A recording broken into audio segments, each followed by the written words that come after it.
Hello guys, welcome to the CA Concepts Learning classes. So let's begin our second lecture of the IBC Code 2016.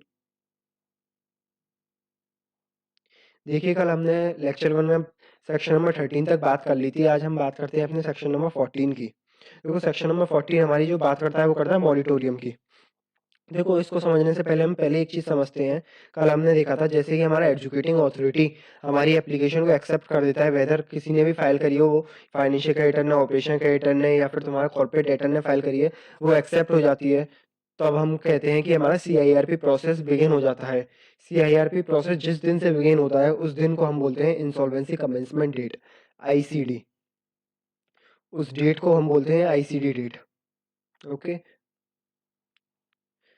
अब देखो section 14 जो moratorium की बात करता है वो क्या, सेक्शन 14 हमसे कहता क्या है, जब जिस दिन भी हमारी इंसॉल्वेंसी कमेंसमेंट डेट होगी उसी दिन से आपका मॉनिटोरियम अप्लाई हो जाएगा। देखो मॉनिटोरियम में एक प्रोसेस होता है, वो प्रोसेस हमको क्या बताता है, वो बताता है हमको मॉनिटोरियम, जब भी मॉनिटोरियम लग जाएगा CIRP प्रोसेस में तो फिर जो भी सूट है वो कंपनी के अगेंस्ट, कॉर्पोरेटर के अगेंस्ट कोई भी सूट फाइल नहीं हो सकता।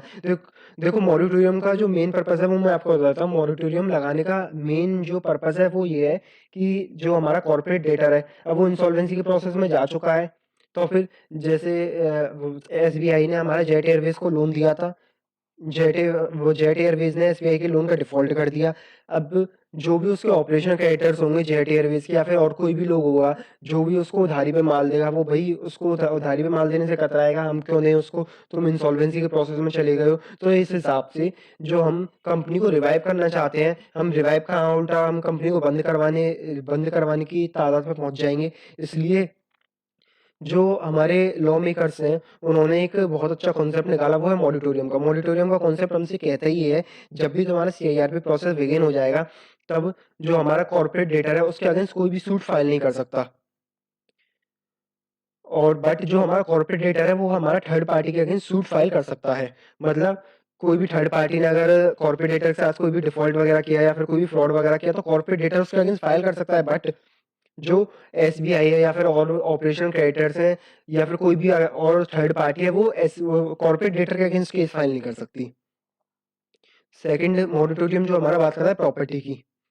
मॉनिटोरियम जब लागू हो जाता है तो उसमें कोई भी प्रॉपर्टी जो कॉर्पोरेट डेटर की वो ट्रांसफर नहीं की जा सकती। अब कॉर्पोरेटर हमारा इंसॉल्वेंसी के प्रोसेस में जा चुका है, तो फिर जितने भी क्रेडिटर्स होंगे वो क्या कर रहेंगे, वो चाहेंगे कि जो भी उन पे असेट एज अ सिक्योरिटी रखी हुई है वो उसको बेच बेच के निकले, जिससे उनका कुछ तो रिकवर हो 50% 70%। बट हमारे लॉ मेकर्स ने साफ साफ कह दिया जब भी ऐसा होगा तो मॉनिटोरियम अप्लाई हो जाएगा और उस केस में कोई भी प्रॉपर्टी जो कॉर्पोरेट डेटर के वो ना ही ट्रांसफर हो सकती है, ना ही उससे कोई अपनी रिकवरी कर सकता है।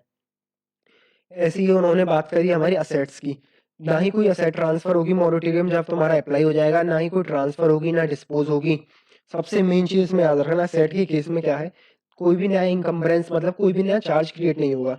जैसे SBI ने जेट एयरवेज को अपना लोन दिया, वो उसका लोन था सिक्योर्ड अगेंस्ट उसके एयरक्राफ्ट के अगेंस्ट वो सिक्योर था। अब जो एयरक्राफ्ट सिक्योर्ड है, अब जो जेट एयरवेज है वो किसी और से अगर लोन रेज करने जाएगा तो उस एयरक्राफ्ट को दोबारा किसी को सिक्योरिटी नहीं दे सकता, ऐसा सिक्योरिटी नहीं कर सकता। कुल मिला के मतलब ये है जो जो उसकी असेट है, जितनी भी रिमेनिंग असेट है उन पर कोई भी चार्ज क्रिएट नहीं होगा, फर्दर चार्ज क्रिएट नहीं होगा जब हमारा CIP प्रोसेस बिगिन हो जाएगा। फिर हमने बात करती है enforcement of the security interest. कोई भी सिक्योरिटी इंटरेस्ट है वो भी इन्फोर्स नहीं होगा। इसको समझने के लिए मैंने आपको एक एग्जांपल दिया, जैसे अपना SBI है। SBI ने जेट एयरवेज को लोन दिया, जेट एयरवेज जैसे कि हमेशा डिफॉल्ट करता है, उसने हमारा SBI का लोन चुकाया नहीं, उसने 100 करोड़ का लोन दिया था SBI ने। अब SBI रोता रोता पहुंचा एजुकेटिंग अथॉरिटी के पास। एजुकेटिंग अथॉरिटी को उसने एप्लीकेशन फाइल करी। अब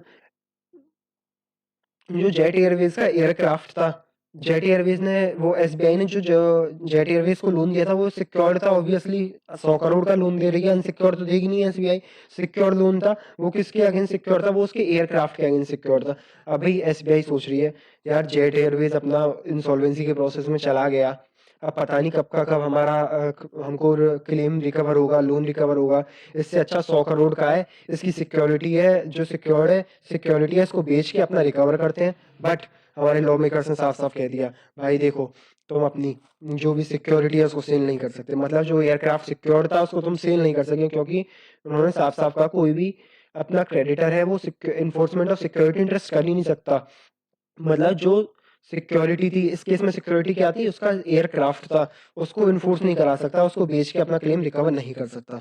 तो साफ साफ लिखा हुआ है जेट एयरवेज को जो एयरक्राफ्ट सिक्योरिटी था वो सेल करना चाहती है, बट एसबीआई कर नहीं सकती, नॉट पॉसिबल, क्योंकि हमारा मॉरिटोरियम अप्लाई हो गया। ये हमारा सेक्शन नंबर 14 है। बट अब देखो मॉरिटोरियम जब अपना अप्लाई होता है तो लॉ मेकर्स ने कहा भैया मॉरिटोरियम अप्लाई हो रहा है तो इनको कुछ राहत भी देनी पड़ेगी अपनी जेट एयरवेज को, नहीं तो भैया जेट एयरवेज का मामला खराब हो जाएगा। इसलिए मॉरिटोरियम के केस में हमने एक चीज पढ़ी, देखो सप्लाई ऑफ एसेंशियल गुड्स जो भी होंगी उनको आप बंद नहीं कर सकते जेट एयरवेज की। अब जेट एयरवेज जो कि इंसॉल्वेंसी के प्रोसेस में है तो सभी चाहेंगे कि मैं उसको माल सप्लाई ना करूं, आगे कोई भी क्रेडिटर होगा वो माल सप्लाई नहीं करेगा, बिकॉज इंसॉल्वेंसी के प्रोसेस में है ही, हमारा पैसा चुका पाएगा नहीं चुका पाएगा। लेकिन लॉ मेकर्स ने साफ साफ लिख दिया जो भी एसेंशियल गुड्स की सप्लाई है वो आप उसको बंद नहीं कर सकते। जैसे जेट एयरवेज के लिए एसेंशियल गुड्स क्या है, जैसे कि उसकी एयरक्राफ्ट में वो फ्यूल डलता है तो फ्यूल वाली जो कंपनी है वो उसको मना कर दे जेट एयरवेज को फ्यूल देने से, तो ऐसा नहीं कर सकती वो। ऐसे ही हमने बताया कि मोरेटोरियम जब भी अप्लाई होगा तो फिर कोई भी लाइसेंस परमिट वगैरह ये होते हैं जो गवर्नमेंट के ग्रांट वगैरह होते हैं, इन पे भी कोई रोक नहीं होगी, ये भी कंटिन्यू होते रहेंगे। लेकिन इन चीज़ों के भी एक एक्सेप्शन है। अब अगर जो भी क्रेडिटर्स हैं जो उनकी एसेंशियल गुड्स सप्लाई कर रहे हैं या फिर उनको परमिट ग्रांट वगैरह मिले हुए हैं, वो कब रिवोक कर सकते हैं इस चीज़ को, जब कर सकते हैं जब वो जो जेट एयरवेज है इनके पेमेंट में डिफॉल्ट करते हैं। जैसे कि एयरक्राफ्ट में जो फ्यूल डलता है वो एसेंशियल गुड्स है जेट एयरवेज के लिए, बट जो कंपनी है उसको बंद नहीं कर सकती फ्यूल को, जेट एयरवेज इंसॉल्वेंसी के प्रोसेस में चला गया जब भी। लेकिन वो जो कंपनी है जो फ्यूल सप्लाई कर रही है वो उसको जब बंद कर सकती है जब जेट एयरवेज उसके पेमेंट में डिफॉल्ट कर दे। उस केस में जो वो अपना फ्यूल देने से इनकार भी कर सकती है, उस केस में मॉरिटोरियम में ये एक्सेप्शन दिया हुआ है। देखो जेट एयरवेज को जो लाइसेंस मिला है कि वो दिल्ली एयरपोर्ट से अपनी एयरक्राफ्ट लैंड कर सकता है, मतलब इसके कहने का मतलब क्या है, जो परमिट लाइसेंस वाले पॉइंट को डिस्क्राइब कर रहा है। जो जेट एयरवेज को दिल्ली एयरपोर्ट पे ये मिला हुआ है कि उसकी 15 मिनट या 10 मिनट, एक एयरपोर्टों पे क्या सिस्टम रहता है कि हर 15 मिनट में फ्लाइट आती है, हर 15 मिनट में 20 मिनट में फ्लाइट आती है, और बहुत सारी फ्लाइट एयरक्राफ्ट होते हैं वो उन पर खड़े हुए भी रहते हैं। तो फिर जेट एयरवेज को जो ये लाइसेंस मिला हुआ है ये रिवोक नहीं हो सकता है, क्योंकि इस केस में मोरेटोरियम अप्लाई हो गया। अब देखो मैंने कुछ केस स्टडी डाली हैं जो आपके एसपीएम के लिए बहुत ही रेलिवेंट है, इसमें से आपके एमसीक्यू बनेंगे बनेंगे, देखिए आप।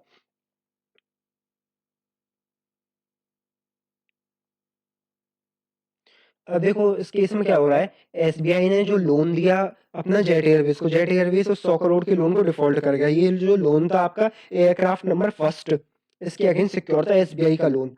अब जो जेट एयरवेज है,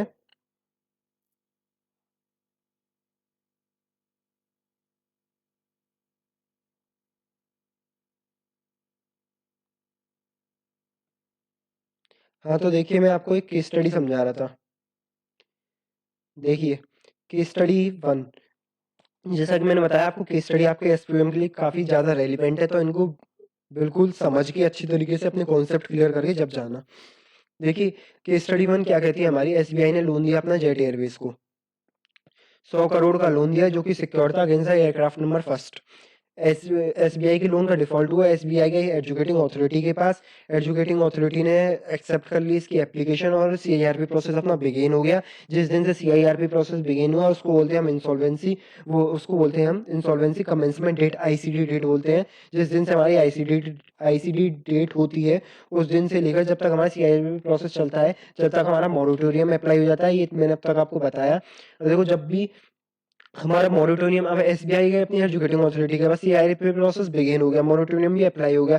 अब केस क्या बना अपना, एचडीएफसी ने भी अपना 50 करोड़ का लोन दे रखा था जेट एयरवेज को। अब भैया एचडीएफसी आई अपनी फील्ड में वो कहती है कि देखो एसबीआई ने अपना सीआईआरपी प्रोसेस बिगिन करवाया, एसबीआई के लिए लगेगा मॉरिटोरियम, हमारे लिए कोई नहीं लगता। जो एचडीएफसी ने लोन दे रखा था सिक्योर था जो अगेंस्ट एयरक्राफ्ट नंबर 2, वो एचडीएफसी कह रही है भैया मैं तो अपनी एयरक्राफ्ट बेच के लोन लूंगी, लोन को रिकवर करूंगी मैं तो अपना। वो अब एसबीआई एचडीएफसी का कहना यह है कि मॉरिटोरियम केवल एसबीआई को अप्लाई होगा, बट एचडीएफसी इस पॉइंट में गलत है अपने। एचडीएफसी इसलिए गलत है क्योंकि जो मॉरेटोरियम जो अप्लाई होगा कॉन्सेप्ट वो सभी के लिए होगा। वंस सीआईआरपी प्रोसेस बिगिन हो जाएगा then moratorium will be applicable to all the parties. Okay, so in case अब एचडीएफसी क्या चाहती है, एचडीएफसी चाहती है अपना 50 करोड़ का लोन रिकवर करना एयरक्राफ्ट नंबर 2 को सेल करके, but this is not possible because the moratorium is apply. Moratorium में मैंने आपको बताया, मॉरेटोरियम में मैंने बताया इन्फोर्समेंट ऑफ सिक्योरिटी इंटरेस्ट हो ही नहीं सकता, इन्फोर्समेंट ऑफ सिक्योरिटी इंटरेस्ट नहीं हो सकता। इसी कारण से जो हमारा एचडीएफसी है वो अपना एयरक्राफ्ट नंबर 2 नहीं बेच सकती। तो इस क्वेश्चन का आंसर क्या होगा, will the HDFC able to sell aircraft too? No, HDFC will not able to sell the aircraft too because the moratorium concept will apply under section 14. Okay, so आगे चलते हैं, अपना केस नंबर 2 देखते हैं। Case number 2 क्या कहता है हमसे। केस नंबर 2 हमारी बात कर रहा है, देखो एसबीआई ने लोन दिया जेट एयरवेज को, वही सेम केस है। जेट एयरवेज ने डिफॉल्ट कर दिया 100 करोड़ के लोन का।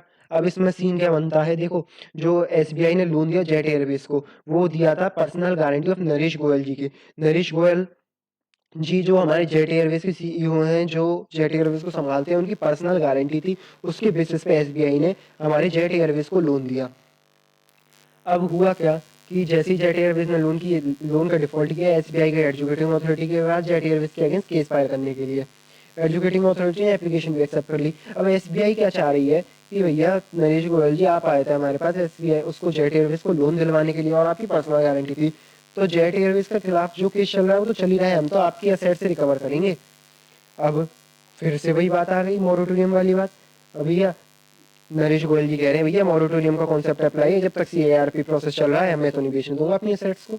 लेकिन एसबीआई ने बोला सुनो, जो मोरेटोरियम का कॉन्सेप्ट है वो केवल जेट एयरवेज को अप्लाई होगा। बिल्कुल ऐसा ही हमारा आईबीसी कोड में लिखा हुआ है, मोरेटोरियम का जो भी कॉन्सेप्ट होगा केवल जो हमारा कॉर्पोरेट डेटर है उसी को अप्लाई होगा। जो जेट एयरवेज की एसेट है उन्हीं के लिए ही मोरेटोरियम का कॉन्सेप्ट है, ना कि किसी पर्सनल गारंटर के लिए। इसलिए जो नरेश गोयल जी की जो असेट है, जो नरेश गोयल जी एज अ सिक्योरिटी एक्ट कर रहे थे, तो इनकी जो असेट बेच के हमारी एसबीआई अपना लोन रिकवर कर सकती है। सो इस क्वेश्चन का आंसर देखिए, एसबीआई क्या एसबीआई सूट फाइल कर सकती है against the Jet Airways? No, इसलिए नहीं कर सकती because the concept of moratorium. But against the personal guarantor कर सकती है। पर्सनल गारंटर जैसे इस केस में अपने नरेश गोयल जी थे, बिल्कुल कर सकती है, yes, because the concept of moratorium will apply to only corporate debtor. हमारा जेट एयरवेज को अप्लाई होगा केवल। अब एक्सेप्शंस ऑफ मोरेटोरियम, जैसा कि मैंने बताया आपको, पर्सनल गारंटर के केस में मोरेटोरियम का कॉन्सेप्ट अप्लाई नहीं होगा, अभी केस स्टडी से भी समझा। और दूसरा, मोरेटोरियम का कॉन्सेप्ट उसमें अप्लाई नहीं होगा जो सीजी में नोटिफाई करेगी in consultation with financial service provider. CG ऐसे लोगों को नोटिफाई करेगी in consultation with financial service provider, उनके केस में भी मोरेटोरियम कॉन्सेप्ट अप्लाई नहीं होगा। फिलहाल सीजी ने ऐसा कोई भी नोटिफाई नहीं किया है, ऐसा पर्सन कोई भी नोटिफाई नहीं किया है। देखो एसबीआई ने, अब देखो इस केस में क्या हुआ है, एसबीआई ने लोन दिया अपना जेट एयरवेज को, एसबीआई ने वो जेट एयरवेज ने अपना डिफॉल्ट किया, एसबीआई गई अपने नरेश गोयल जी के पास, पर्सनल गारंटर के पास। इस केस में वो अपने नरेश गोयल जी हैं उनसे उनके असेट्स को बेच के रिकवर कर सकती है अपना लोन, क्योंकि मोरेटोरियम का कौन तो नरेश गोयल जी को अप्लाई नहीं होता, नो मोरेटोरियम। अब भैया एसबीआई कह रही है एजुकेटिंग अथॉरिटी के पास चाह गई, वो चाहती है भैया हम तो नरेश गोयल जी के खिलाफ भी अपनी एप्लीकेशन फाइल करेंगे, इनका भी सीआईआरपी बिगिन करवाओ, इनका भी इंसॉल्वेंसी जो प्रोसेस है इनका भी बिगिन करवाओ, क्योंकि इन्होंने हमको गारंटी दी थी, इनकी एसेट इतनी सफिशिएंट है नहीं। तो फिर इनके अगेंस्ट भी, नरेश गोयल जी के अगेंस्ट भी हमारी एप्लीकेशन फाइल की जा सकती है अंडर सेक्शन 7, 9, 10 में। बट एक चीज बहुत इंपॉर्टेंट नोट करने वाली चीज, मैं इसको हाईलाइट करता हूँ बिल्कुल रेड से, because it is very important. देखिए आप,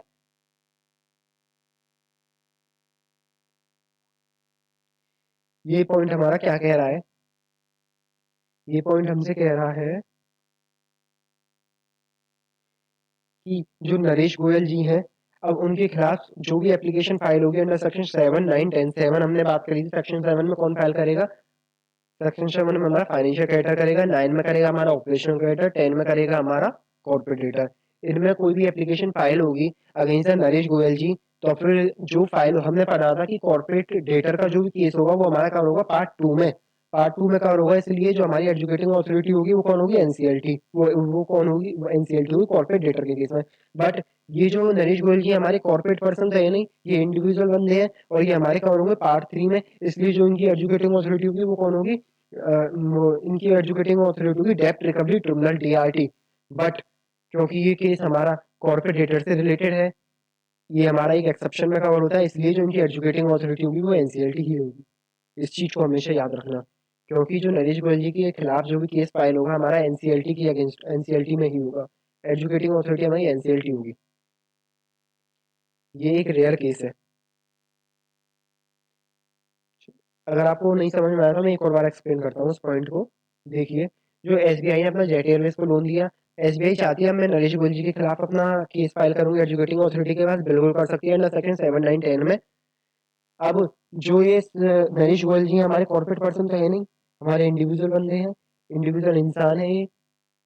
तो फिर जो नरेश गोयल जी की एजुकेटिंग ऑथोरिटी होगी वो कायदे से तो होनी चाहिए डेप्ट रिकवरी ट्रिब्यूनल डीआरटी, बट ये हमारे एक एक्सेप्शन में कवर होता है। इसके इसमें जो हमारी नरेश गोयल जी की जो एजुकेटिंग ऑथोरिटी होगी वो एनसीएलटी होगी। भैया लॉजिकल भी है, देखो समझो इस चीज को, क्योंकि अब तुम आधा केस फाइल कर रहे हो जेट एयरवेज के अगेंस्ट वाला जो केस है वो तुम फाइल कर रहे हो एनसीएलटी में, अब नरेश गोयल जी का तुम कह रहे हो कि भैया हम तो डेप्ट रिकवरी ट्रिब्यूनल में करेंगे, भैया ये तो आधा आधा हो जाएगा। इसलिए ये एक्सेप्शन में कवर हुआ, हमारा नरेश गोयल जी का जो केस होगा वो भी एनसीएलटी में ही फाइल होगा। अब हम बात करते हैं, देखो सीआईआरपी प्रोसेस में जो हमने सेक्शन 14 पढ़ा मॉरिटोरियम वाला। अब देखो मॉरिटोरियम का जो पीरियड होता है वो कब से कब तक का होता है। हमने देखो मैं आपको सीआरपी वाला जो प्रोसेस है एक चीज और बताना चाहूंगा, इसमें जो सीआईआरपी का प्रोसेस होता है वो विद इन 180 डेज हमारा कंप्लीट होना चाहिए, ऐसा हमारा लिखा हुआ है लॉ में, आईबीसी कोड में। बट उसमें एक एक्सटेंशन भी दिया गया है 90 डेज का, आपको सीआईआरपी प्रोसेस में एक्सटेंशन मिलेगा इन द रेयर केस। वो भी आपको कब मिलेगा, जब आप एजुकेटिंग ऑथोरिटी से परमिशन ले लेंगे। तो इस हिसाब से हमारा सीआईआरपी का प्रोसेस कितने दिन का हुआ, 180 plus 90 days equal to 270 days का हुआ। बट लॉ में एक चीज और लिखी हुई है आईबीसी कोड में, देखो कई बार क्या होता है, जैसे हमारा जैसे 2020 में हुआ था पेंडेमिक के टाइम, ड्यूरिंग द कोविड 19 के टाइम क्या हुआ कि अपना एजुकेटिंग अथॉरिटी के पास केस गया अपना, एजुकेटिंग अथॉरिटी ने इंसॉल्वेंसी रिजोल्यूशन प्रोफेशनल अपॉइंट किया, आईआरपी अपॉइंट किया। अब भाई आईआरपी काम कहाँ से करे, लॉकडाउन हुआ पड़ा है, लॉकडाउन हुआ पड़ा है, कोई भी इन्फॉर्मेशन का उसको एक्सेस नहीं मिल पा रहा है, वो अपने कॉर्पोरेट डेटर से विजिट नहीं कर पा रहा है, वो सारी चीजें देख नहीं पा रहा है, तो इस वजह से वो प्रोसेस डिले होता जा रहा है। अब लॉ में तो लिखा हुआ है भैया 180 प्लस 90 डेज में कैसे भी कैसे कंप्लीट होना चाहिए, बट अब कैसे कंप्लीट करें, तो इस हिसाब से जो हमारा सीआईआरपी का प्रोसेस है वो ऑन होल्ड चला जाएगा। ऑन होल्ड क्योंकि पेंडेमिक चल रहा है, प्रोसेस भी कंप्लीट नहीं हो सकता, इसलिए ऑन होल्ड चढ़ जाएगा। तो इसी हिसाब से हमारे आईबीसी कोड में हमको बता रखा है कि आप ऐसी कोई भी कंडीशन एराइज हो जाए, इसलिए हमारा जो सीआईआरपी का प्रोसेस है वो 330 डेज में with in the 330 days complete होना चाहिए। लेकिन जो हमारा टाइम लिमिट होगी आपको आईबीसी स्टार्ट होने की, वो 180 डेज प्लस 90 डेज का एक्सटेंशन ही मिलेगा। इन द रेयर केस आप 330 डेज में भी जा सकते हो, ड्यूरिंग जैसे पेंडेमिक आ गया, कोविड 19 आ गया। लेकिन उन और एज अ क्रक्स हम बोल सकते हैं कि 330 डेज आपकी लास्ट लिमिट है, इसमें आपको कंप्लीट करना ही करना है। अब हम बात करें मॉरिटोरियम कब हमारा देखो मॉरिटोरियम हमारा बिगिन होता है जब हमारा सीआईआरपी प्रोसेस बिगिन होता है इंसॉल्वेंसी कमेंसमेंट डेट आईसीडी की डेट से, और हमारा एंड कब होगा, एंड होगा हमारा सीआईआरपी जब हमारा एंड होगा वैसे ही हमारा मॉरिटोरियम भी एंड हो जाएगा। लेकिन अब एक केस ऐसा भी बन सकता है कि भैया देखो सीआईआरपी प्रोसेस चल रहा है, उसकी टाइम लिमिट हमारी इतनी दे रखी है 180 दिन प्लस 90 दिन की, लेकिन क्या पता हमारा पहले सीआईआरपी प्रोसेस खत्म हो गया हो, कोई रिजोल्यूशन प्लान बन गया हो जिससे कि हमारी कंपनी रिवाइव कर जाए। देन उस केस में जो हमारी एजुकेटिंग ऑथोरिटी है वो उस प्लान को अप्रूव भी कर दे, तो उस केस में हमारा मॉरिटोरियम उसी डेट को खत्म हो जाएगा जब हमारा रिजोल्यूशन प्लान अप्रूव हो गया। जिस दिन भी हमारा रिजोल्यूशन प्लान अप्रूव हो गया उसी दिन हमारा मॉरिटोरियम खत्म हो जाएगा। और दूसरा केस क्या बनता है कि भैया कंपनी सीआईआरपी प्रोसेस तो पहले ही खत्म हो गया और ये डिसीजन ले लिया गया कि कंपनी को लिक्विडेट करना है बिफोर 180 डेज, देन उस केस में भी हमारा मॉरिटोरियम एंड हो जाएगा। मतलब मॉरिटोरियम एंड होने का मेन जो लॉजिक है वो जब है, या तो हमारा रिजोल्यूशन प्लान पास हो जाए, एजुकेटिंग अथॉरिटी अप्रूव कर दे, या फिर हमारा जो कंपनी है वो लिक्विडेट हो जाए, खत्म हो जाए company, then moratorium will end. अब हम बात करते हैं सेक्शन नंबर 15 की, तो 15 सेक्शन हमारा क्या कह रहा है, सेक्शन नंबर 15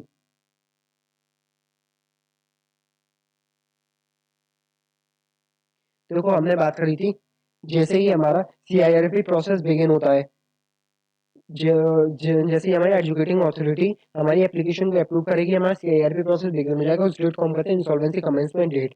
उस डेट में उस डेट को ही हमारा आईआरपी इंसॉल्वेंसी रिजोल्यूशन प्रोफेशनल जो भी प्रपोज होता है वो हमारा अपॉइंट हो जाता है, एज अ आईआरपी वो अपॉइंट हो जाता है।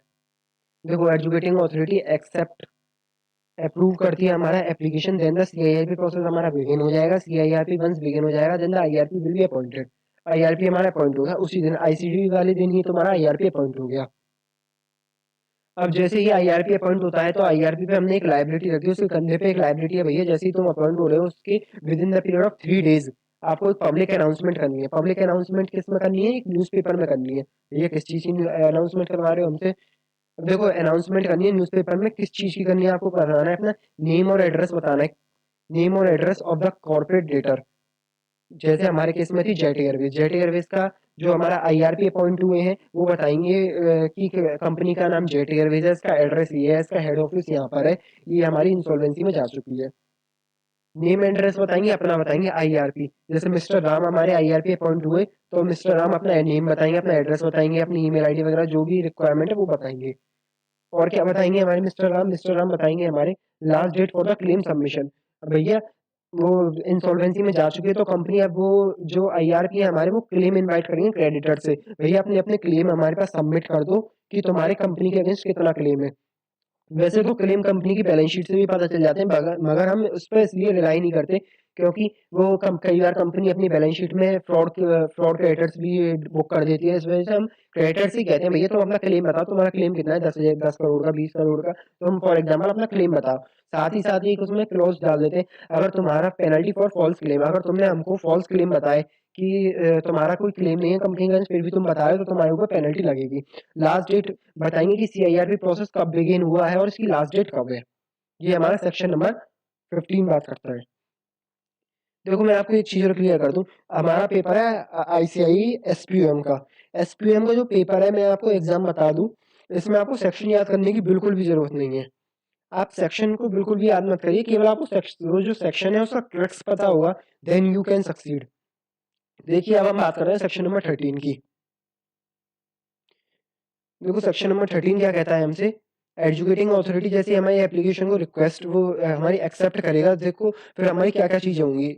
मतलब ये बेसिकली समरी समरी ही है एक, जो मैंने अब तक पढ़ाया आपको वो सारी चीजें बता रहा है। जैसे ही हमारी एजुकेटिंग अथॉरिटी एप्लीकेशन को अप्रूव करेगी तो फिर हमारा जो प्रपोज आईआरपी है वो हमारा आईआरपी बन जाएगा। अभी ऊपर देखा हमने मोरेटोरियम का प्रोसेस अंडर सेक्शन 14 चालू हो जाएगा हमारा। इंसॉल्वेंसी कमेंसमेंट डेट बन जाएगी वो जिस दिन भी हमारा वो एप्लीकेशन एक्सेप्ट होती है। IRP with in the 3 days अपनी पब्लिक अनाउंसमेंट करेगा न्यूज़पेपर में। अभी पढ़ा हमने क्या क्या बताएगा, नेम एड्रेस अपना बताएगा, कंपनी का बताएगा, कॉर्पोरेट डेटर का बताएगा, क्लेम्स की डेट बताएगा, भैया कब तक क्लेम हम एडमिट करेंगे तुम्हारे। आईआरपी क्या बताएगा? आईआरपी इनवाइट क्लेम करेगा with in a period 14 days के अंदर अंदर वो अपने क्लेम वो मंगाएगा उनसे।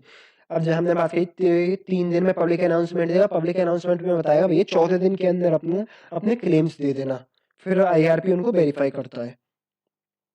वो सब आगे आएगा आगे की। अभी देखो ये जो सेक्शंस है ना, ये हमारी ब्रीफ में हमको थोड़ी थोड़ी चीजें बता रहे हैं, लेकिन जैसे जैसे आगे सेक्शन बढ़ते चले जाएंगे ये पूरी स्टोरी है, स्टोरी कंटिन्यू होती जा रही है, आपको फुल प्रूफ समझ में आएगा, आप चिंता मत कीजिए। और जैसे ही हमारी ये सीरीज खत्म हो जाएगी मैं आपके लिए फास्ट ट्रैक लेक्चर भी डालूंगा इनके।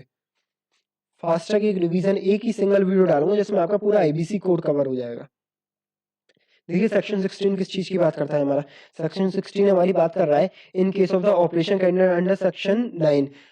देखो सेक्शन 9 में हमने बात करी थी, जो ऑपरेशन क्राइटेरिया हमारी एप्लीकेशन फाइल करता है हमारी एजुकेटिंग अथॉरिटी के पास, तो उसमें वो 5 चीजें बताता है हमारा। 5 चीजें क्या बताता है एजुकेटिंग अथॉरिटी को जब एप्लीकेशन फाइल करता है? भैया देखो मैंने डिमांड नोटिस दे दिया है, जैसे हमारे राम एंड सन्स हमारे ऑपरेशन क्राइटेरिया जिन्होंने एसी सप्लाई करे जेट एयरवेज को, जेट एयरवेज उसका डिफॉल्ट कर गए।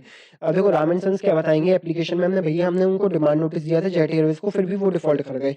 दूसरा क्या बताएंगे वो कि एक एफिडेविट देगा राम एंड सन्स। एफिडेविट किस चीज का देगा? कि भैया हमारे बीच में कोई भी डिस्प्यूट नहीं है फिर भी हमारा पेमेंट नहीं दे रहे। तीसरा क्या देगा? वो अपने फाइनेंशियल इंस्टीट्यूशन का कोई सर्टिफिकेट देगा, ये हम पहले बात कर चुके हैं अंडर सेक्शन 9 में, मैं आपको एक बार दोबारा रिवाइज करा रहा हूँ। चौथा क्या बताएगा? वो इन्फॉर्मेशन यूटिलिटी, जो मैंने आपको बताया नेशनल ई गवर्नेंस, जो नेशनल ई गवर्नेंस की हमारा जो एक ऑर्गेनाइजेशन थी, जो डेटाबेस था हमारा जिसमें हमारे रिकॉर्ड थे, अगर उसकी कोई भी इन्फॉर्मेशन अवेलेबल है तो वो बताएगा, और कोई भी अदर इन्फॉर्मेशन है तो वो बताएगा।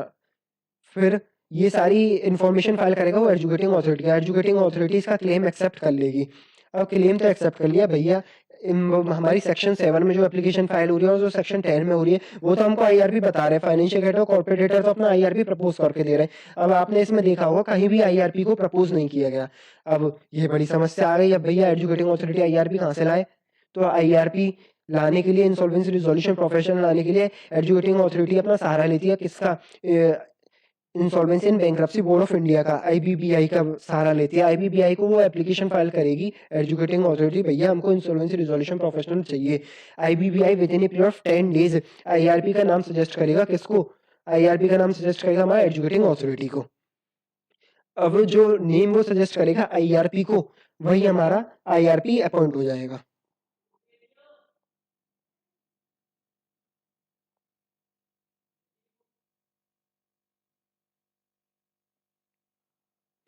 देखिए अब हम मैं बताता हूँ आपको। ऑपरेशनल क्रेडिटर है जो अपना ऑपरेशन क्रेडिटर गया, ऑपरेशन क्रेडिटर का डिफ़ॉल्ट हो गया, कॉर्पोरेट डेटर ने इसका डिफ़ॉल्ट कर दिया पेमेंट का। ऑपरेशन क्रेडिटर गया अपना एजुकेटिंग अथॉरिटी के पास।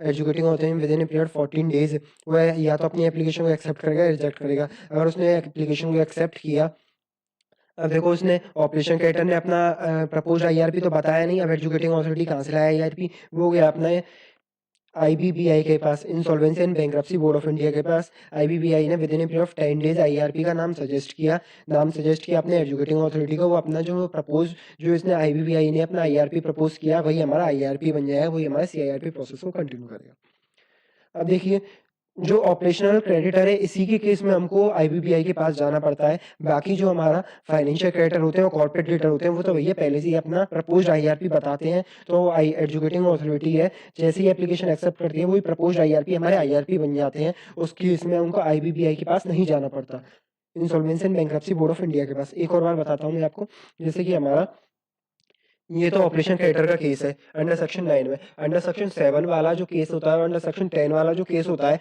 उसमें तो भैया प्रपोज आईआरपी हम बताते ही हैं एजुकेटिंग अथॉरिटी को। जो प्रपोज आईआरपी हम बताते हैं वही हमारा आईआरपी अपॉइंट हो जाता है। देखो अब तक मैं समरी बताता हूँ आपको। Educating authority within a period of 14 days हमारी एप्लीकेशन को एक्सेप्ट करेगा। वंस उसने हमारी एप्लीकेशन एक्सेप्ट कर ली तो हमारा आईआरपी अपॉइंट हो जाएगा। आईआरपी अपॉइंट हो जाएगा तो अंडर सेक्शन 14 वो हमारा पब्लिक अनाउंसमेंट करेगा। 3 डेज की वो पब्लिक अनाउंसमेंट करेगा। वो सॉरी अंडर सेक्शन 15 करेगा वो पब्लिक अनाउंसमेंट।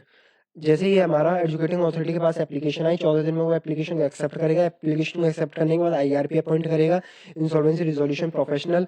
और आईआरपी जैसे अपॉइंट होगा with in a period of 3 days वो पब्लिक अनाउंसमेंट करेगा सेक्शन 15, जिसमें क्या बताएगा? अनाउंसमेंट में बताएगा नेम एंड एड्रेस बताएगा अपने कॉर्पोरेट डेटर का। जैसे हमारा जेट एयरवेज था उसका नेम बताएगा, उसका एड्रेस बताएगा, हेड ऑफिस का बताएगा, अपना नाम बताएगा।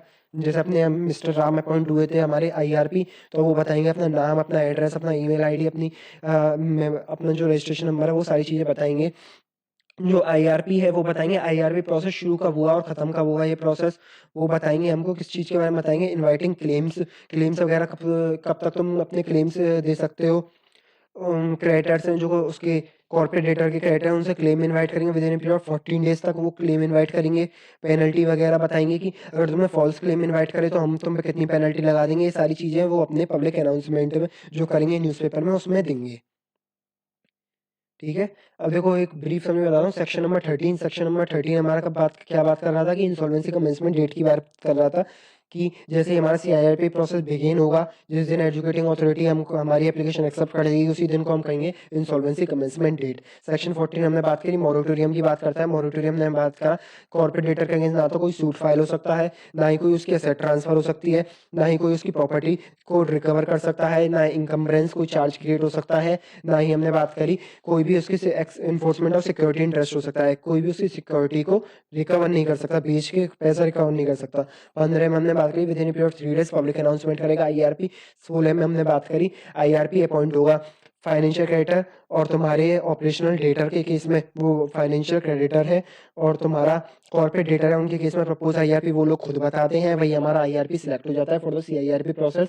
और but in case of operational creditor, जो ऑपरेशनल क्रेडिटर है उनके केस में वो हमको आईआरपी हमको प्रपोज नहीं करते, इसलिए हम आईबीबीआई के पास जाते हैं, insolvency and bankruptcy board of India के पास। वो हमको with in a period of 10 days अपना आईआरपी बता देता है। फिर हम आगे बढ़ते हैं। देखो मैं आपको एक चीज़ बताता हूँ, कंपनी जब भी हमारी इंसॉल्वेंसी के प्रोसेस में जाती है तो हमारा मेन पर्पस क्या होता है? मेन पर्पस हमारा होता है कि कंपनी को हम लिक्विडेट करने की बजाय उसको रिवाइव कर दें। अब जब भी कंपनी हमारी इंसॉल्वेंसी के प्रोसेस में गई, देखो सबसे ज्यादा हाई रिस्क में कौन होगा? हाई रिस्क में हमारे होते हैं दो लोग, एक तो शेयर होल्डर और क्रेडिटर। ये दो बंदे होते हैं जो कंपनी को मेनली मैनेज करते हैं। अब देखो शेयर होल्डर्स तो उनके लिए तो वाजिब भी है वो रिस्क बियर करें, क्योंकि वो प्रॉफिट जितना ज्यादा होता है उसमें उतना ही ज्यादा शेयर लेते हैं। भाई प्रॉफिट ज्यादा, शेयर होल्डर तो रेडी होते हैं, बेसिक लिक्विडिटी शेयर वाले रेडी होते हैं, कितना भी रिस्क हो कंपनी लिक्विडेट हो, चाहे उनकी शेयर की वैल्यू 100 से 0 हो जाए, 10 हो जाए, वो तो रिस्क लेने के लिए तैयार है। भैया क्रेडिटर्स का क्या दोष है?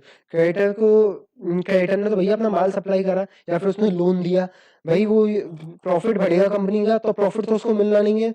तो इस वजह से जो हमारे सफर कौन बंदा कर रहा है एक्चुअलिटी में, इंसॉल्वेंसी के प्रोसेस में हमारे क्रेडिटर सफर कर रहे हैं, ना कि हमारे शेयर होल्डर। भाई शेयर होल्डर्स तो राजी हैं भाई रिस्क लेने के लिए, क्रेडिटर्स क्यों? क्रेडिटर्स सफर कर रहे हैं।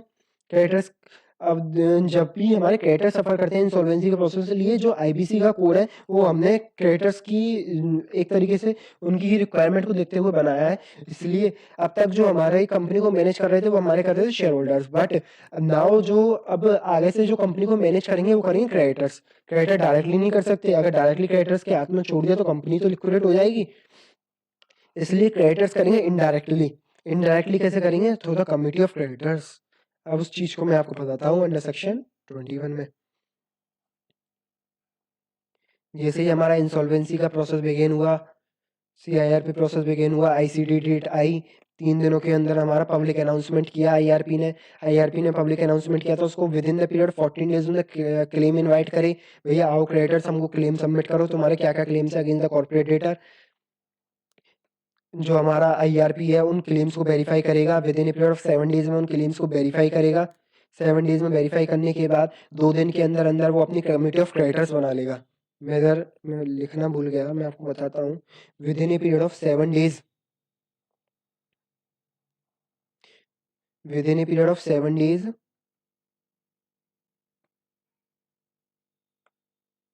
With in a period of 7 days ये क्लेम्स को वेरीफाई करेगा।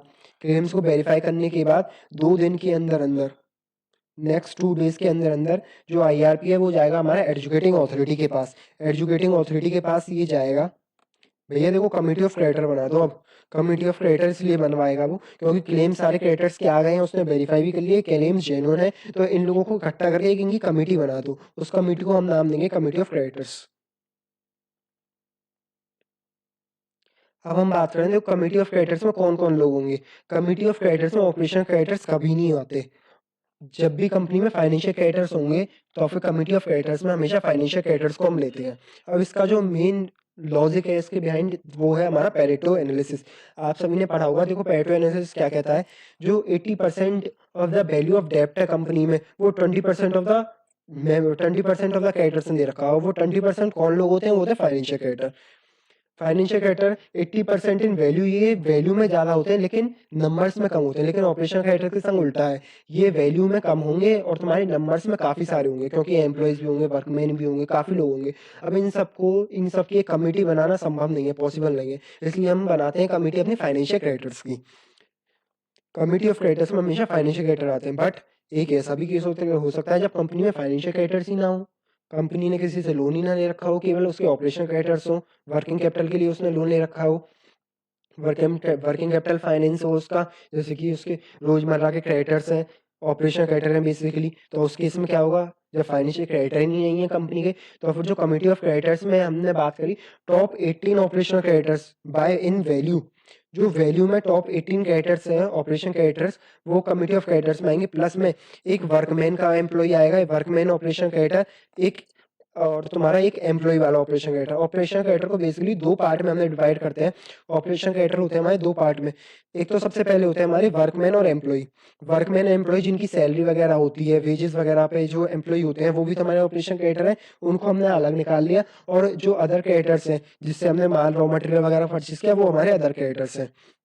तो इसी हिसाब से जो कमिटी ऑफ क्रेडिटर्स में जब हमारे फाइनेंशियल क्रेडिटर नहीं होंगे तो हमारे top 18 operational creditors committee of creditor form करेंगे। प्लस में एक वर्कमैन का आदमी होगा, प्लस में एक एम्प्लॉइज जो हमारे होंगे उनका एक आदमी होगा। उनका एक रिप्रेजेंटेटिव होगा मतलब। तो टोटल इस हिसाब से हमारी कमिटी ऑफ क्रेडिटर 20 लोगों की बन जाती है, 20 लोगों की बन जाती है। अब एक चीज़ आप नोट करिए, नोट करने वाली चीज़ है, अगर फाइनेंशियल क्रेडिटर हमारा रिलेटेड पार्टी हुआ तो क्या होगा? जो फाइनेंशियल क्रेडिटर है, जो कमिटी ऑफ क्रेडिटर फॉर्म कर रहा है, वो ही कंपनी का एक रिलेटेड पार्टी हुआ, कंपनी का ही रिप्रेजेंटेटिव होगा वो क्रेडिटर, तो क्या होगा? तो उस केस में वो क्रेडिटर हमारा कमिटी ऑफ क्रेडिटर्स में नहीं इंक्लूड किया जाएगा। Not in COC, committee of creditors में हम उस क्रेडिटर को नहीं लेंगे क्योंकि भैया वो रिलेटेड पार्टी है। इसका जो कॉन्सेप्ट है वो आगे और चल के और डिस्क्राइब होगा। कोई इशू नहीं है, अगर समझ में नहीं आता है पॉइंट आगे आएगा। सेक्शन 17 की बात करते हैं हम। देखो सेक्शन 17 क्या बात कर रहा है हमारा, management of affairs of the company by IRP, insolvency resolution profession. अब जैसा कि हमने बात करी, देखो सीआईआरपी प्रोसेस बिगेन हो गया, हमारा इंसॉल्वेंसी रिजोल्यूशन प्रोफेशनल अपॉइंट हो गया, इंसॉल्वेंसी रिजोल्यूशन प्रोफेशनल अपॉइंट हो गया, तो वो कहता है भैया अब देखो जो भी पार्टनर है या बोर्ड ऑफ डायरेक्टर है, अब ये अपने ऑफिस को सस्पेंड कर दो, अब कंपनी हम चलाएंगे। जो आईआरपी है वो कहेगा अब कंपनी तुम्हारा भाई चलाएगा। बोर्ड और जो पार्टनर है वो तुम्हारे वो सस्पेंड कर देंगे अपने ऑफिस को। सस्पेंड और तुम्हारा एक सस्पेंड होता है एक वर्ड, एक होता है टर्मिनेशन। ये लोग टर्मिनेशन नहीं ले रहे, बोर्ड और पार्टनर जो भी कंपनी के, जैसे जेट एयरवेज का बोर्ड है, वो टर्मिनेशन नहीं ले रहा है, सस्पेंड हो रहा है फॉर सम डेज के लिए। सस्पेंड का मतलब ये है अपने ऑफिस को 10 दिन के लिए या 5 दिन के लिए छोड़ के जा रहे हैं, बाकी फिर वो कंटिन्यू करेंगे बोर्ड, उनको हम निकाल नहीं रहे हैं, इसका मतलब होता है सस्पेंड। अब वो कहता है आईआरपी जो है अब गाड़ी तुम्हारा भाई चलाएगा। देखो आईआरपी कह रहा है तुम्हारी कंपनी को अब मैं चलाऊंगा क्योंकि तुम्हारी कंपनी को इंसॉल्वेंसी से बाहर निकालना है। When the insolvency commencement date then the affairs of the corporate are to manage by the IRP. अब आईआरपी आएगा, वो चलाएगा कंपनी के अफेयर्स वगैरह को मैनेजमेंट करेगा। वो सेक्शन हमारा 17 यही बात करता है, management of the affairs of the company by the IRP. देखो आईआरपी क्या है, अब जो भी ऑफिसर इस हिसाब से जब आईआरपी ही बोर्ड और पार्टनर की जगह ले लेगा, तो जितने भी ऑफिसर और एम्प्लॉय होंगे कंपनी के, वो सब किसको रिपोर्ट करेंगे? वो सब रिपोर्ट करेंगे आईआरपी को, क्योंकि आईआरपी एक तरीके से हेड बन गया, इंसॉल्वेंसी रिजोल्यूशन प्रोफेशनली उनका हेड बन गया, वही कंपनी को चला रहा है, तो सभी लोग उसी को ही रिपोर्ट करेंगे। जो भी फाइनेंशियल इंस्ट्रूमेंट होता है, जैसे जेट एयरवेज में कोई भी चेक वगैरह साइन होना है, कोई किसी को भी चेक वगैरह से पेमेंट करनी है, तो जब तक उस पे तुम्हारे आईआरपी के साइन नहीं होंगे, बैंक भी उस चेक को क्लियर नहीं करेगी, क्योंकि सीआईआरपी प्रोसेस बिगिन हो गया, आईआरपी ही अब उस कंपनी का मालिक हो जाएगा for the temporary purpose, because company को उनको रिवाइव करना है।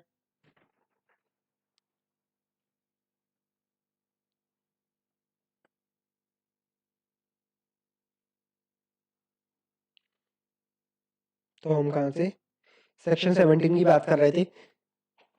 आईआरपी आया, बोर्ड और पार्टनर से बोला गड्डी तुम्हारा भाई चलाएगा। अब आईआरपी ही सवरे सारे अफेयर्स को कंपनी के मैनेज करेगा, जेट एयरवेज के मैनेज करेगा। कोई भी फाइनेंशियल इंस्ट्रूमेंट है, चेक वगैरह है, बैंक भी उसको जब तक क्लियर नहीं करेगी, जब तक उस पर आईआरपी के साइन नहीं होंगे।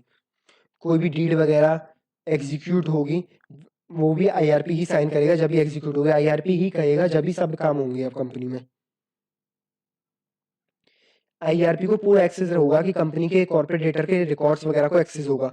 रिकॉर्ड कौन कौन से आएंगे, इसमें बुक्स ऑफ अकाउंट पूरे एक्सेस कर सकता है आईआरपी हमारा, और इन्फॉर्मेशन यूटिलिटी जो हमने नेशनल ई गवर्नेंस से पढ़ा था, नेशनल ई गवर्नेंस स्कीम पढ़ा था, जो भी ऑर्गेनाइजेशन थे उसके पास कंपनी का जो भी डेप्ट वगैरह के रिकॉर्ड है, उनको उनका एक्सेस भी हमारा आईआरपी के पास होगा। रेस्पॉन्सिबल टू कंप्लाई लॉ, अब भैया आईआरपी तो आ रहा है, तो सारे लॉ वगैरह जो कंपनीज एक्ट है, या फिर जैसे हमारा जेट एयरवेज है उसको कोई भी अदर लॉ लगते हैं, तो उन सब से कंप्लाई करने की भी जिम्मेदारी तुम्हारी है आईआरपी, आईआरपी की जिम्मेदारी है। Other action specified by the board, और कोई भी एक्शन बोर्ड कहेगा तो वो तुमको लेना पड़ेगा आईआरपी को। बेसिकली सारी रेस्पॉन्सिबिलिटी अब आईआरपी पे आ जा रही है। अब हम बात करते हैं सेक्शन नंबर 18 की अपनी। देखो 18 सेक्शन हमारा क्या बात कर रहा है, ड्यूटीज की बात कर रहा है। आईआरपी तुम आए हो, गाड़ी चलाने आए हो, तो भाई ड्यूटीज तो होंगी तुम्हारी। कह तो दी तुमने बड़ी आसानी से, कंपनी हम चलाएंगे, कंपनी चलाने के लिए ऐसे नहीं चलती कंपनी। बोर्ड कह रहा है अब ये बात, देखो अब इसकी ड्यूटीज क्या होंगी। देखो with respect to the asset and with respect to the liabilities, दो तरीके की उसकी ड्यूटीज होंगी आईआरपी की। With respect to the liabilities उसकी होंगी कि जो आईआरपी है जितनी भी लाइबिलिटीज हैं जेट एयरवेज की, उन सभी लाइबिलिटीज, उन सभी क्लेम्स को वो कंसोलिडेट करे और उनके बिहाफ पे कमिटी ऑफ क्रेडिटर बनाए। जैसा कि मैंने आपको बताया 14 दिन में वो क्लेम इनवाइट करे, 7 दिन में उन क्लेमों को वेरीफाई करेगा, 2 दिन के अंदर एजुकेटिंग अथॉरिटी के पास जाएगा, भैया देखो ये हमारे पास क्लेम आए, मैंने उनको वेरीफाई भी कर लिया है, आप इनसे कमिटी ऑफ क्रेडिटर बना दो।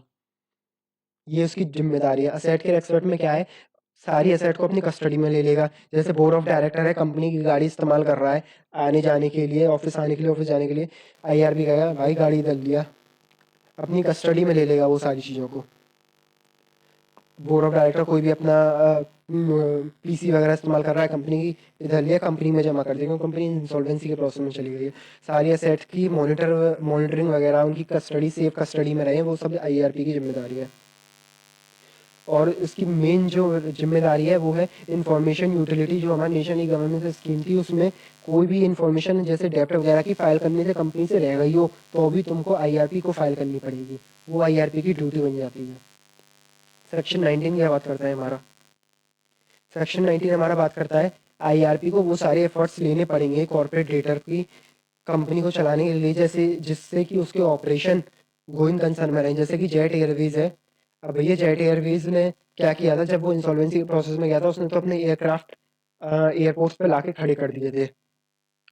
अब आईआरपी आया भैया, ऐसा एयरक्राफ्ट अगर एयरपोर्ट पे ही खड़े रहेंगे तो उनकी कोई वैल्यू मिल रही है, बल्कि तुम्हारी फिक्स्ड कॉस्ट का नुकसान ही हो रहा है। तो फिर आईआरपी को वो सारे एफर्ट्स लेने पड़ेंगे जिससे कि वो उनकी ऑर्गेनाइजेशन गोइंग कंसर्न में रहे, जेट एयरवेज गोइंग कंसर्न में रहे।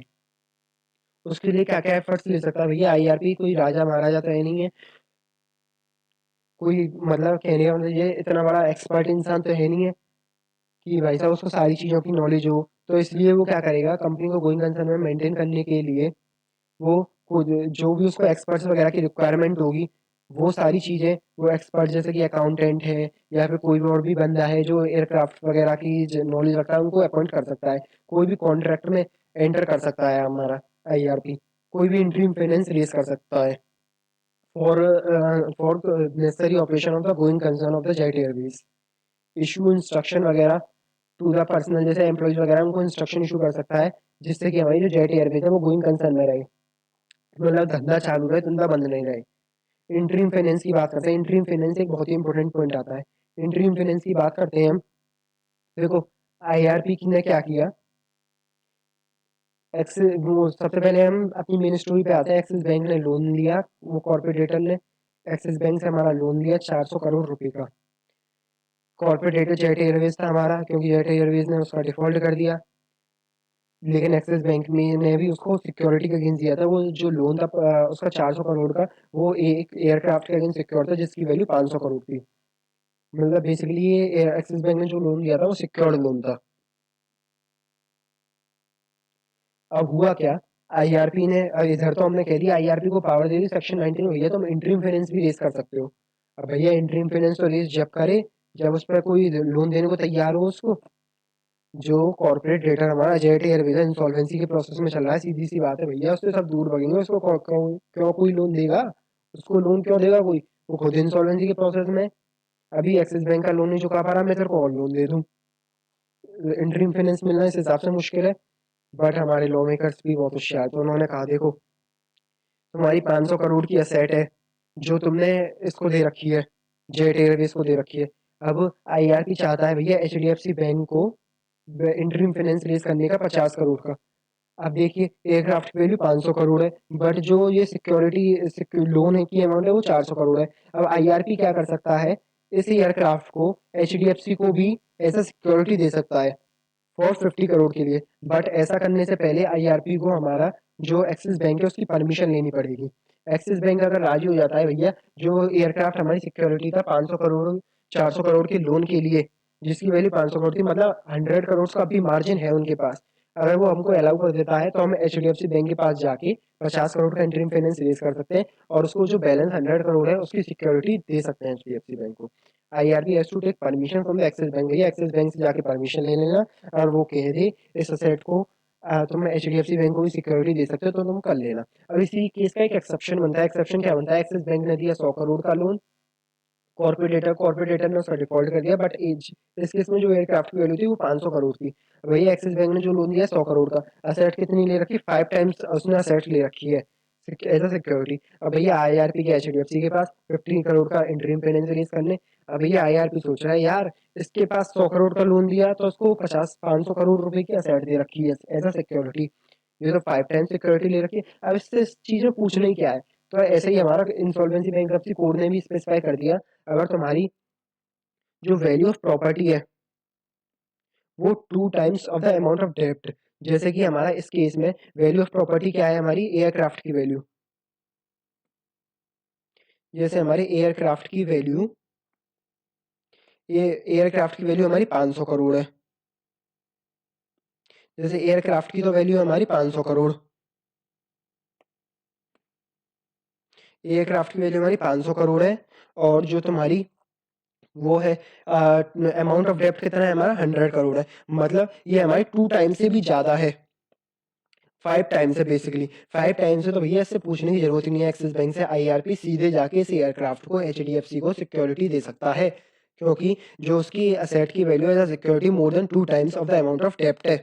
जैसे कि अब एक्सिस बैंक का अगर जो उसका लोन का डिफॉल्ट भी हो जाता है तो फिर वो उसकी जो सिक्योरिटी है वो तो भैया 500 करोड़ के 2 टाइम्स ऑफ द डेप्ट है, 100 करोड़ का डेप्ट है, 500 करोड़ की सिक्योरिटी लेके बैठा है भैया, 5 टाइम्स तो सिक्योरिटी ले रहा है, इतनी सिक्योरिटी थोड़ी चलती है। तो इस हिसाब से अगर 2 टाइम्स अगर तुम्हारी सिक्योरिटी होगी तो तुमको एक्सिस बैंक से पूछने की जरूरत नहीं है, डायरेक्ट एचडीएफसी बैंक के पास जाओ, भैया एचडीएफसी बैंक देखो 5 टाइम्स सिक्योरिटी है इसलिए तुम इसको सिक्योरिटी एज सिक्योरिटी रख लो और हमको इंटरिम फाइनेंस दे दो।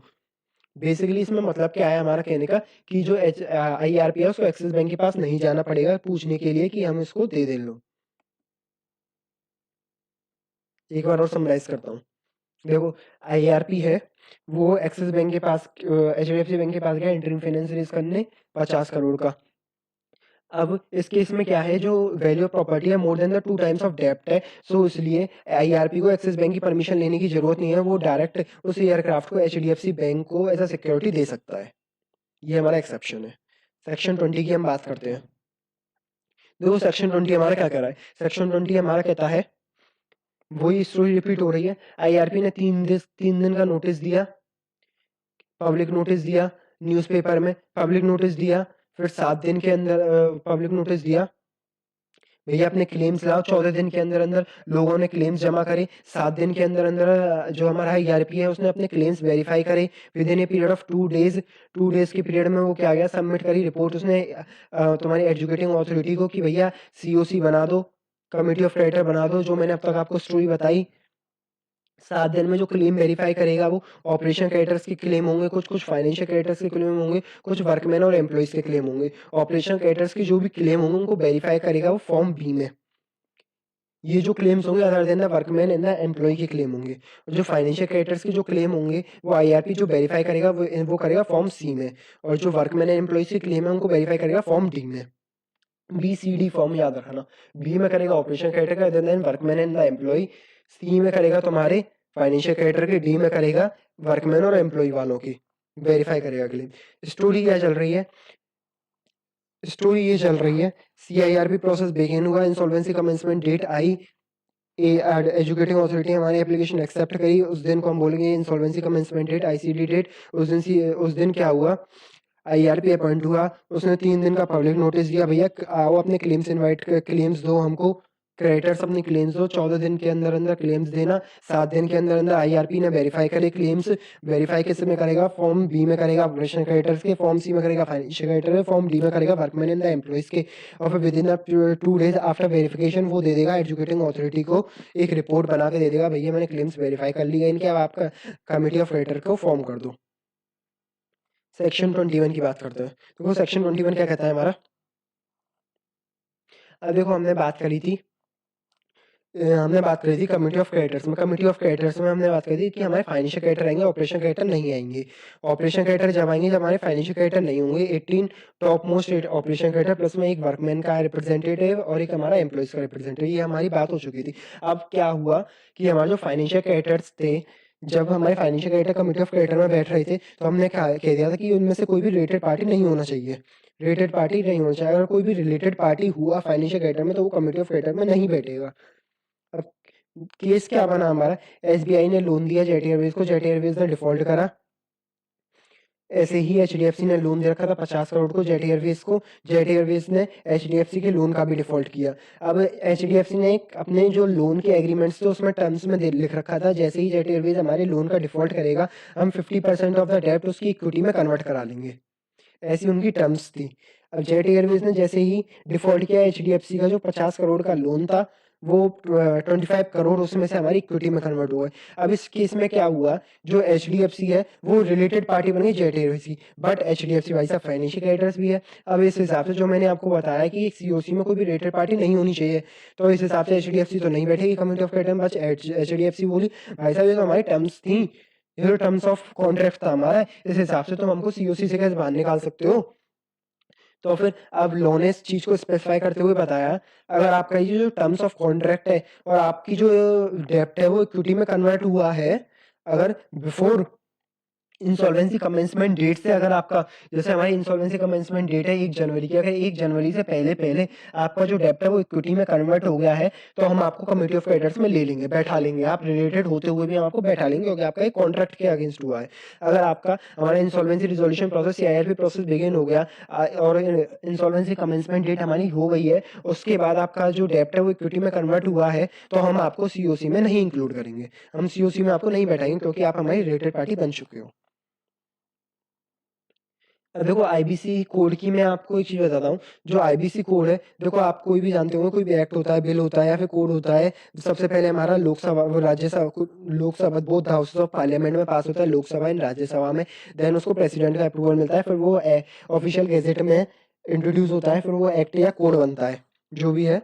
फिर जो रूल्स होते हैं, जो आईबीसी के रूल्स होते हैं, वो छोड़ दिए, वो हमारे जो सेंट्रल गवर्नमेंट है उनको टाइम टू टाइम नोटिफाई करती रहती है। बट आईबीसी के केस में एक हमारे रेगुलेशंस भी होते हैं, जैसे हमारा सेबी एक्ट होता है उसमें हमारा एक बोर्ड बनता है, security action board of India, ऐसे ही हमारा आईबीसी में एक बोर्ड बनता है, insolvency and bankruptcy board of India. जो भी रेगुलेशंस वगैरह होते हैं वो सारे हमारे insolvency and bankruptcy board of India define करेगा आईबीसी कोड के।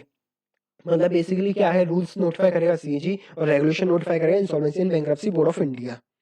एक्ट एक बार पास हो जाता है पार्लियामेंट में, बाकी रूल्स वगैरह बनते रहते हैं, रूल्स बनाएगा सीजी, हमारी रेगुलेशन बनाएगा insolvency and bankruptcy board of India.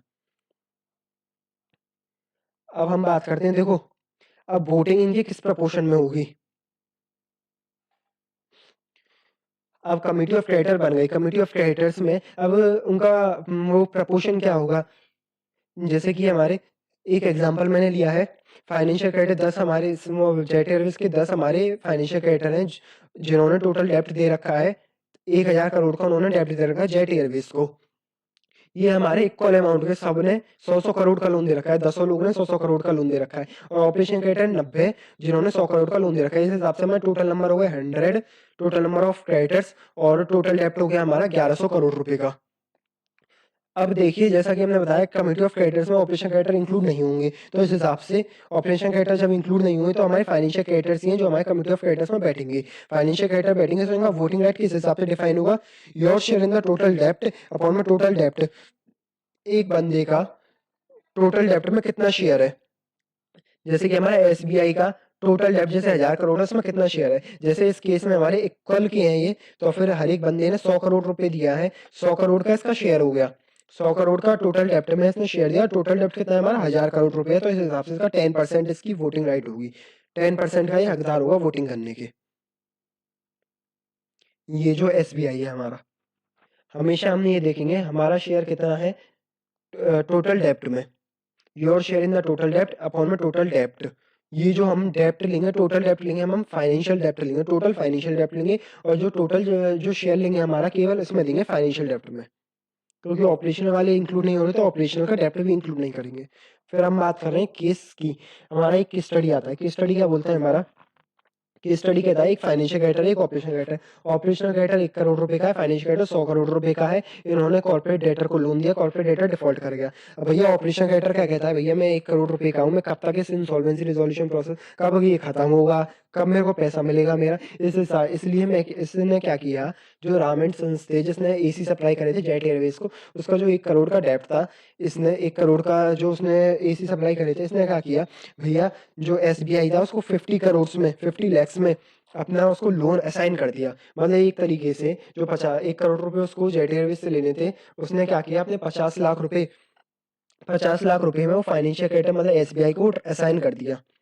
SBI से कहती है एसबीआई जब भी ये तुम्हारा प्रोसेस खत्म हो, जो मेरा 1 करोड़ का जो वो है डेप्ट है, इससे तुम ले लेना इसको, आज मुझको 50 लाख रुपए दे दो, एक तरीके से अपना डेप्ट असाइन कर दिया। तो इस केस में जो हमारा जो फाइनेंशियल क्रेडिटर एसबीआई है, उसका जो शेयर कितना होगा। अब देखो इसमें कंफ्यूजन एराइज हो जाएगी अगर एक तरीके से देखो, एसबीआई ने जो डेप्ट दिया था वो 100 करोड़ दिया था, बट जो उसने 1 करोड़ रुपए का इसका खरीद भी लिया ऑपरेशन क्रिएटर का, तो इसका जो शेयर होगा वो 101 करोड़ का नहीं होगा, इसका जो शेयर होगा वो 100 करोड़ का ही होगा।